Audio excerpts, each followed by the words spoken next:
What's up everyone? John Rettinger from Techno Buffalo here, and that calming, quiet noise that you hear right now is the sound of the iPad rumor mill finally grinding to a halt.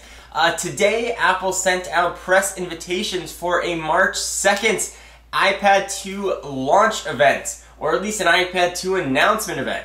So let's go ahead and run down what we can expect.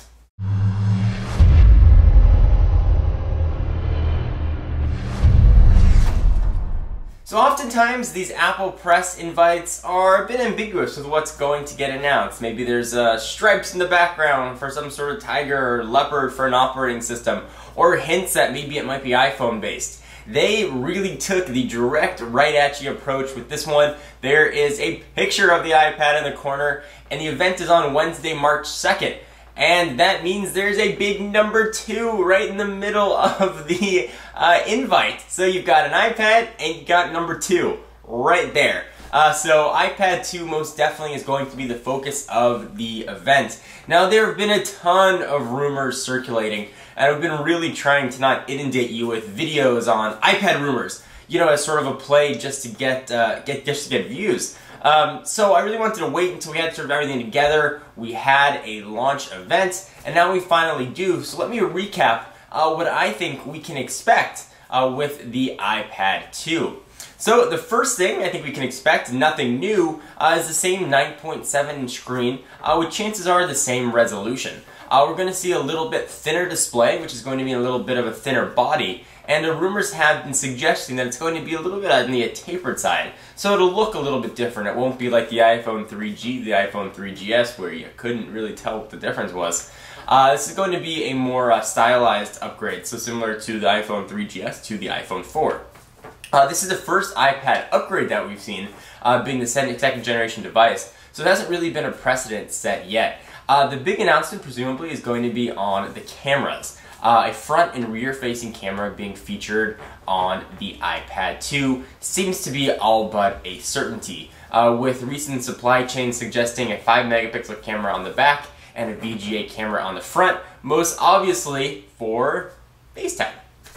So you can get your video chat on and take your self-portrait Facebook photos with your iPad whenever you'd like. It's probably going to be the largest announcement. What we might see is the next generation A4, perhaps called the A5 chip, that'll make its way to the next generation iPhone as well. The trend has recently been towards dual cores. We've seen it with Tegra 2, we've seen Qualcomm announce dual core chips. It is widely being presumed that Apple is also going to follow suit with a new dual core chip, which should be pretty fantastic and hopefully very fast and on par with what we've seen from the likes of NVIDIA. Their Tegra 2 chip is blazing. So hopefully the iPad 2 will feature a faster processor, doubling of the RAM, making for a more elegant experience using the tablet. What's more important to me, and this is from a personal standpoint, and this is a bit of an editorialization here, I am less concerned about a spec update. I'm less concerned about a dual-core processor and more RAM as I am about the user experience. And for me, iOS has gotten a bit on the stale side. It hasn't changed all that much since 2007. The changes that iOS has experienced has really been in the hands of the developers in the forms of apps and new features and functionality that has subsequently unlocked. But the core look and feel of the operating system itself hasn't really changed. When you look at, for example, the lock screen of an iPad or an iPhone, there's a severe lack of information there. And competitors, Android, for example, most notably, you look at Palm WebOS, are doing things with their real estate. iOS notification systems that sort of pop up, are intrusive, and have to be hit OK or cancel, are really, at least in my mind, starting to look very last generation. They're intrusive, you can't continue what you're doing, it stops what you're doing.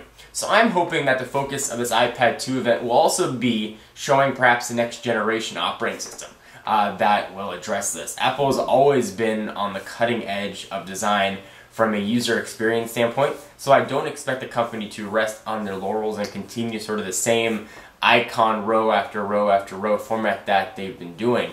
I like iOS. iOS is still my preferred operating system. I think it's elegant, it works well, and it works well for me. But competitors are really coming up quick, and a lot of people's minds have surpassed iOS in terms of functionality.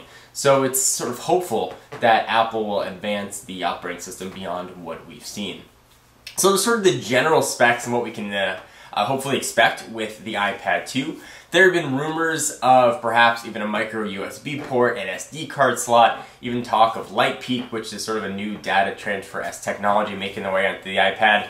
I wouldn't necessarily hold my breath for that. There have been sort of new standards and laws in the European Union that are mandating a standardized charging port, so perhaps maybe we'll see a micro USB used as a standard alternative. But I'm not hoping for that, nor do I think we're even going to see it. I think that 30-pin connector is going to be here to stay.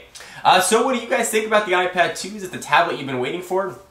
Certainly, whether you want the iPad 2 or don't want the iPad 2, the sequel to the world's most popular tablet is entering a much more competitive world than when the first generation entered. You're now living in a time when the Zoom is going to be available. You're going to have the BlackBerry Playbook. You're going to have the Galaxy Tab 2 and the Tab 10.1, the 3D G Slate, which is kind of neat. So you're going to have a lot of options when it comes to tablet. I think Apple really has to bring their A game if they want to retain their dominant market share. Love to hear what you guys have to think. I'm John Rettinger from Techno Buffalo. See you in the next video. Bye-bye.